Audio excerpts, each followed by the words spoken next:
Hello, ഞാൻ ഷപ്ന ഷാഹിൻ. ഇന്ന് നമ്മൾ സംസാരിക്കാൻ പോകുന്ന വിഷയം വേനൽക്കാലത്തിൻ്റെ ചൂടിനെ പറ്റിയാണ്. ഈ ചൂടിൽ നിന്ന് എങ്ങനെ നമുക്ക് സ്വയരക്ഷ നേടാം എന്നതിനെ പറ്റിയാണ്.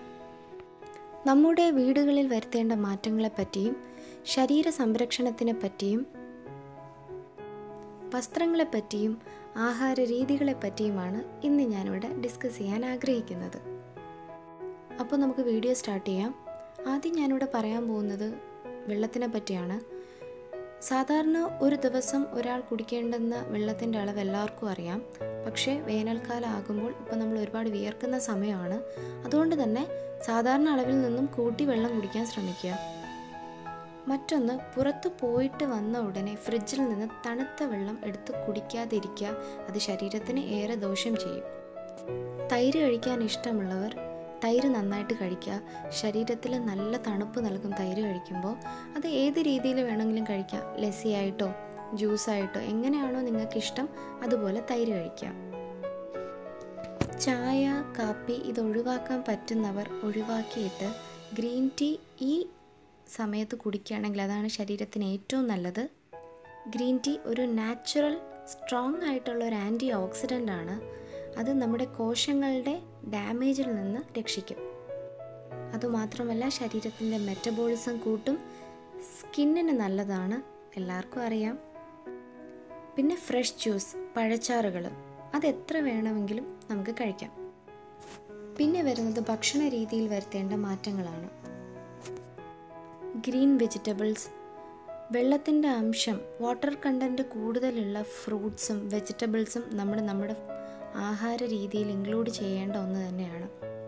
തൈര് കഴിക്കുന്നവർ അത് സാലഡാക്കി കഴിക്കുന്നതും ശരീരത്തിന് വളരെ നല്ലതാണ്. ശരീരത്തിലെ ടെമ്പറേച്ചർ കൂട്ടുന്ന ഭക്ഷണങ്ങളാണ് മാംസം, ഫ്രൈ ചെയ്തെടുക്കുന്ന ഭക്ഷണങ്ങൾ. അവയെല്ലാം ഈ സമയത്ത് കുറച്ച് ഒഴിവാക്കുന്നതാണ് ശരീരത്തിന് നല്ലത്. പുറത്ത് ജോലിക്കൊക്കെ പോകുന്നവരാണെങ്കിൽ എപ്പോഴും കയ്യിൽ ഈ സമയത്ത് ഒരു കുട സൂക്ഷിക്കുക, ഒരു സൺഗ്ലാസ് വയ്ക്കുക. പിന്നെ സ്കാർഫ് ഉപയോഗിക്കുന്നവരാണെങ്കിൽ സ്കാർഫ് യൂസ് ചെയ്യുക. അതൊക്കെ ഈ സൂര്യപ്രകാശത്തിൽ നിന്ന് നമ്മുടെ ചർമ്മത്തെ രക്ഷിക്കും. പിന്നെ വസ്ത്രത്തിൻ്റെ കാര്യം പറയുകയാണെങ്കിൽ ലൂസായിട്ടുള്ള കോട്ടണിലെ ഇളം നിറത്തിൽ വരുന്ന ഡ്രസ്സുകളെല്ലാം ഈ സമയത്ത് ഉപയോഗിക്കാം. ഇനി വീട്ടിൽ വരുത്താൻ പറ്റുന്ന ചില മാറ്റങ്ങൾ നമുക്ക് നോക്കാം. നമ്മുടെ വീടുകളുടെ ടെറസിൽ കുഞ്ഞു കുഞ്ഞു ചെടികൾ നട്ടുപിടിപ്പിക്കുന്നത് ഈ ചൂടിൽ നിന്ന് വീടിനെയും നമ്മളെയും രക്ഷിക്കാൻ ഇത് സഹായിക്കും. മറ്റൊന്ന്, വീട്ടിൽ നമ്മൾ ഉപയോഗിക്കുന്ന കർട്ടൻസിനെ പറ്റിയാണ്. കർട്ടൻ ഒരു ഭംഗിക്ക് വേണ്ടി മാത്രമല്ല ഉപയോഗിക്കുന്നത്, ചൂടിൽ നിന്നും നമ്മളെ രക്ഷിക്കാനും കൂടെയാണ്.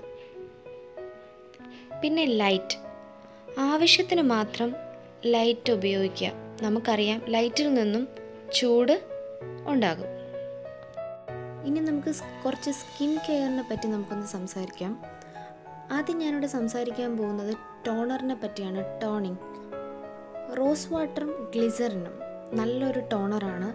നമ്മുടെ സ്കിന്നിലെ pH ബാലൻസ് ചെയ്യിപ്പിക്കും, ഡേർട്ട് റിമൂവ് ചെയ്യും, എന്തെങ്കിലും സ്പോട്ട്സ് ഡെഡ് സെൽസ് ഉണ്ടെങ്കിൽ അത് റിമൂവ് ചെയ്യും. രാത്രി കിടക്കുന്നതിന് മുന്നേ ടോണർ ഫേസിൽ അപ്ലൈ ചെയ്യുന്നത് സ്കിന്നിന് നല്ലതാണ്. ഇനി ഒന്ന് രണ്ട് നല്ല ബെസ്റ്റ് ഫേസ് പാക്കിനെ കുറിച്ച് പറയാം. നമുക്ക് വീട്ടിൽ തന്നെ ചെയ്തെടുക്കാൻ പറ്റും. ഓറഞ്ചിൻ്റെ തൊലി ഉണക്കി പൊടിച്ചത് 1 ടീസ്പൂൺ, 1 ടീസ്പൂൺ തൈര്, നല്ല കട്ടി തൈര് നന്നായിട്ട് മിക്സ് ചെയ്തതിന് ശേഷം ഫേസിൽ 30 മിനിറ്റ് അപ്ലൈ ചെയ്ത് വെച്ചേക്കുക. എന്നതിന് ശേഷം നല്ല തണുത്ത വെള്ളത്തിൽ ഫേസ് വാഷ് ചെയ്ത് കളയാം. രണ്ടാമത്തെ ഫേസ് പാക്കാണ് ബനാന യോഗർട്ട് ഫേസ് പാക്ക്. അതായത് ഒരു പഴം നന്നായിട്ട് ഉടച്ചെടുക്കുക. എന്നതിന് ശേഷം 1 ടീസ്പൂൺ കട്ട തൈരിൽ നന്നായി മിക്സ് ചെയ്ത് 20 മിനിറ്റ് ഫേസിൽ അപ്ലൈ ചെയ്തതിന് ശേഷം തണുത്ത വെള്ളത്തിൽ കഴുകിക്കളയാം. മൂന്നാമത്തെ ഫേസ് പാക്കാണ് banana egg white face pack. ഒരു ബനാന നന്നായിട്ട് ഉടച്ചതിന് ശേഷം 1 മുട്ടയുടെ വെള്ള, ഇത് രണ്ടും കൂടെ നന്നായിട്ട് മിക്സ് ചെയ്ത് ഫേസിൽ 20 മിനിറ്റ് വെച്ചതിന് ശേഷം കോൾഡ് വാട്ടറിൽ വാഷ് ചെയ്യാം. നാലാമത്തെ ഫേസ് പാക്കാണ് ആൽമണ്ട് ക്രീം ഫേസ് പാക്ക്. അതെങ്ങനെ ചെയ്യാമെന്ന് നോക്കാം. 3-4 ബദാം കുതിർത്തിയെടുത്തതിന് ശേഷം 2 സ്പൂൺ പാലിൽ നന്നായിട്ട് അരച്ച് ഫേസിൽ അപ്ലൈ ചെയ്യുക. 30 മിനിറ്റിന് ശേഷം കഴുകിക്കളയാം. ഇനി ബദാമിൻ്റെ പൊടിയുള്ളവർ അത് പാലിൽ മിക്സ് ചെയ്ത് ഒരു പേസ്റ്റാക്കി ഉപയോഗിക്കുന്നതിലും കുഴപ്പമില്ല. മറ്റൊരു പ്രധാനപ്പെട്ട സ്റ്റെപ്പാണ് ഫേസിൽ സ്റ്റീം ചെയ്യുക എന്നുള്ളത്, അതായത് ആവി കൊടുക്കുക. ആവി കൊടുക്കുന്നതിലൂടെ നമ്മുടെ സ്കിന്നിലെ പോറസ് ഓപ്പൺ ആവുകയും അതിലൂടെ ഡേർട്ട് റിമൂവ് ആവുകയും നമ്മുടെ സ്കിന്ന് സോഫ്റ്റ് ആൻഡ് ക്ലിയർ ആവുകയും ചെയ്യും. ഈ ഫേസ് പാക്ക് എല്ലാം വളരെ എഫക്റ്റീവായിട്ടുള്ളതാണ്. എല്ലാം യൂസ് ചെയ്ത എഫക്റ്റ് ഉള്ളതുകൊണ്ടാണ് ഞാനത് പറയുന്നത്. എപ്പോഴും പറയുന്ന പോലെ എൻ്റെ ചാനൽ ഇതുവരെ സബ്സ്ക്രൈബ് ചെയ്തിട്ടില്ലെങ്കിൽ please subscribe my channel and തൊട്ടടുത്തുള്ള ഒരു കുഞ്ഞു ബെല്ലൈക്കണും കൂടെ ഒന്ന് പ്രസ് ചെയ്തേക്കണം. എങ്കിൽ മാത്രമേ ഫ്യൂച്ചറിൽ ഞാനിടുന്ന വീഡിയോസ് നിങ്ങൾക്ക് നോട്ടിഫിക്കേഷനായി ലഭിക്കുകയുള്ളൂ. ഓക്കെ, എങ്കിൽ നമുക്കിനി നെക്സ്റ്റ് വീഡിയോയിൽ കാണാം. Thanks for watching. Love you all.